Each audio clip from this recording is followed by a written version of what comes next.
Hello friends, how are you? I'm Ashok. Welcome in my channel. Friends, today I'm going to tell you a poem, and this poem is very important, very nice to us. The poem's name is Somebody's Mother. So from this poem we can learn many things. We can improve our life by learning, by understanding this poem. Okay, this poem can change our life too. Okay, so let's we move towards our today's poem, Somebody's Mother. Friend, before I move towards our today's poem, I request you, and I request you from my core of heart. So please, if you like this video, if you like my teaching style, then please subscribe this channel and share it to all your friends. Okay, so let's we move towards today's our poem, Somebody's Mother.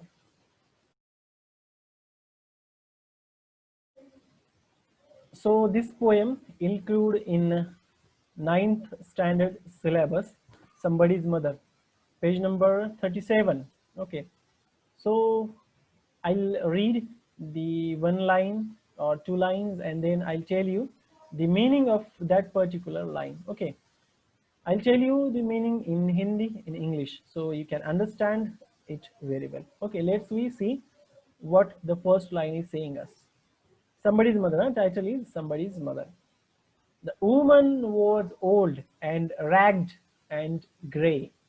So this is the explanation of a woman. Woman कैसी है? Old है. Ragged यानी क्या है? उसके जो कपड़े हैं वो फटे वाले हैं. Rag it means torn clothes. Okay, तो उसके कपड़े फटे वाले हैं. And grey, grey means looking very old. This colour grey, this colour reference to the old, very old. अब ये ग्रे जो कलर है ये बहुत ओल्ड है, इसकी तरफ हमें दर्शाता है. तो एक वुमन है जो बहुत ओल्ड है, उसके जो कपड़े हैं वो फटे वाले हैं. Then and bent with the chill of a winter's day.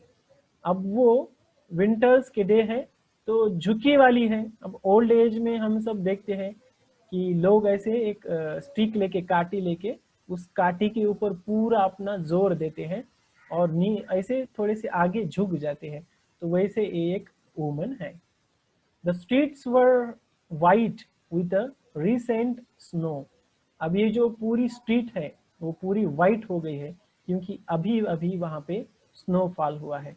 तो ये पूरी स्ट्रीट वाइट हो चुकी है, सफेद हो चुकी है. And the woman's feet with age were slow.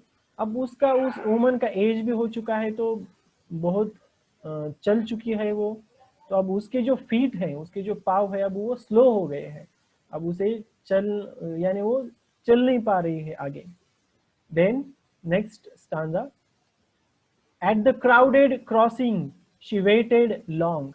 वहां पे बहुत क्राउडेड है, बहुत गर्दी है, बहुत लोग वहां पे है और उसको वहां से क्रॉस करके जाना है. वो बहुत देर से वहां पे रुकी है, वेट कर रही है. Jostled aside by the careless throng. वहां पे जो वहां पे लोग हैं वो सब केयरलेस है, वो कोई भी ध्यान नहीं दे रहा है. Of human beings who passed her by. जो उनके आसपास जो ह्यूमन बींग्स है, तो वो यहाँ वहां से जा रहे हैं उस वुमन के पास से, पर कोई भी उसकी तरफ ध्यान नहीं दे रहा है. Unheeding the glance of her anxious आई. उसकी आंखों की तरफ कोई भी देख नहीं रहा क्योंकि उसके आंख बोल रहे हैं कि उसे हेल्प चाहिए. अनहीडिंग इट मीन्स दुर्लक्षित करना, यानी उसकी तरफ ध्यान नहीं देना, देखना नहीं. ग्लांस यानी उसकी तरफ देखना. तो ये पूरे लोग जो है, जो खुद को ह्यूमन बींग्स कहते हैं, जो आजू बाजू में गर्दी करके बैठे हैं, क्राउडेड है, तो कोई भी लोग उसकी तरफ नहीं देख रहे क्योंकि उसे हेल्प चाहिए. ठीक है. Then next. Down the street with laughter and shout. पूरी जो स्ट्रीट है वो कैसी है? हंस रहे हैं लोग, जोर से चिल्ला रहे हैं, बोल रहे हैं, पर कोई उसकी तरफ ध्यान नहीं दे रहा. Glad in the freedom of school let out. अब जो नीचे जो स्ट्रीट है वो पूरे बच्चे जो है वो आए हैं, स्कूल छुट्टी है, तो बहुत गर्दा कर रहे हैं, हंस रहे हैं, जोर जोर से बोल रहे हैं। तो अब ये देख के उस वुमन को थोड़ा सा सुकून मिला, थोड़ी सी ग्लैड हुई, क्योंकि अब ये जो बच्चे हैं शायद उसको वो रोड क्रॉस करने में मदद कर सके, क्योंकि वहां पे वो वुमन बहुत देर से वहां पे खड़ी है, क्योंकि उसे अब चलना नहीं हो रहा है। तो ये जब बच्चे स्कूल से छूटे हुए, स्कूल छुट्टी है तो बाहर जब बच्चा है, तो ये वुमन जो है उसको एक प्लीजेंट होता है, हैप्पी होती है वुमन, खुश होती है। Came happy boys like a flock of sheep. वहां पे जो हैप्पी बॉयज, जो स्कूल के जो बच्चे होते हैं वो हैप्पी होते हैं। तो वो स्कूल के बच्चे स्कूल में से आए हैं, बहुत मजे ले रहे हैं वहां पे। तो अब ये बच्चे उस स्कूल में से वापस आ रहे हैं, जैसे वो बताती है कि फ्लॉक ऑफ शिप्स, जैसे मेंढक होते हैं ना, एक झुंड के साथ आते हैं, वैसे ये सब बच्चे आते हैं। अब ये बच्चे देखो, एक कतार में नहीं चलते, अगर कतार में भी चलेंगे तो ऐसी ऐसी कतार बनाते हैं आड़ी पूरी, तो सामने वाले आदमी को भी चले नहीं आता। ऐसे पूरे बच्चे एक साथ उस स्कूल में से निकल रहे हैं। Past sorry, hailing the snow, peeled white and deep, past the woman, so old and grey। अब वो वहां से उस पैर से वो जो स्नोफॉल हुई है, तो उस बर्फ को, स्नो को वहां से ऐसे लात मार के उड़ाते हुए वहां से वो सब आ रहे हैं। अब वो देखते हैं कि वहां पे वो वुमन है, गो ओल्ड है पूरी, उसका कलर ग्रे बताया, क्योंकि ओल्ड में ग्रे कलर दिखता है। has trained the children on their way। अब वो पूरे जो बच्चे हैं वो उनके उनके रास्ते पे ही है, और कोई उसकी तरफ ध्यान नहीं दे रहा, और कोई भी उसे उसकी तरफ जा रहा नहीं है। none offered a helping hand to her। किसी भी बच्चे ने उसकी तरफ कोई भी बच्चे गए नहीं, उसको हेल्प नहीं की कोई भी बच्चे ने। अब so weak and timid, afraid to steer। अब उसको भी थोड़ा सा बुरा लगा, lest the carriage wheels or the horse's feet should trample her down in the slippery street। अब क्या होगा, वो डरी हुई है, घबराई हुई है कि वहां पे जो हॉर्सेस, जो टांगे होते हैं वो वहां पे आ रहे हैं, जो कैरिज लेके आते हैं, कुछ माल ये लेके आते हैं, तो कहीं ऐसा ना हो कि वो उसे क्या कर दे, उसको धक्का दे, तो फिर वो गिर जाए, उसको लगे। तो ये उसका, उस वुमन को डर है। Then next stanza, at last came out of the merry troop. एक मेरी ट्रूप यानी एक ग्लैड जो बच्चे होते हैं, हैप्पी बच्चे, वो लास्ट वहां पे आए हैं। The guised boy of all the group. अब सब जो बॉय है, वो बच्चे हैं, वो सब अच्छे हैं। He paused beside her and whispered a low. उसके, वो जो वुमन है, ओल्ड वुमन, उसके बाजू में एक लड़का आके खड़ा हुआ।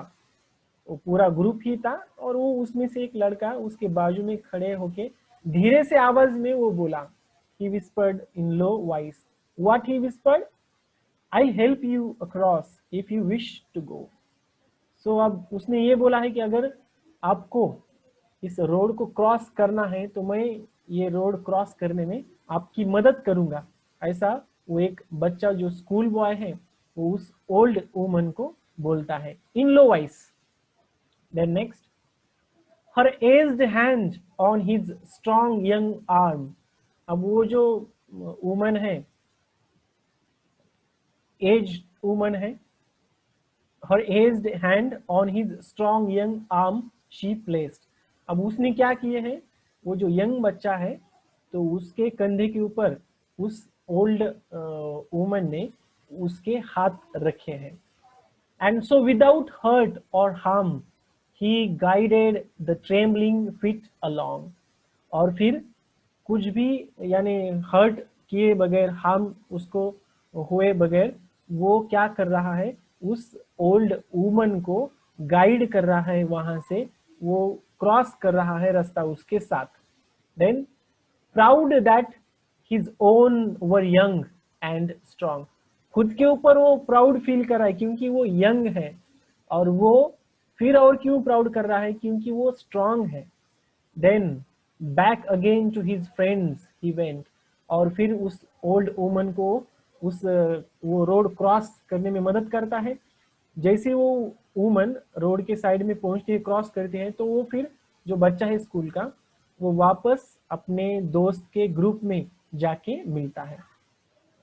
His young heart happy and well content।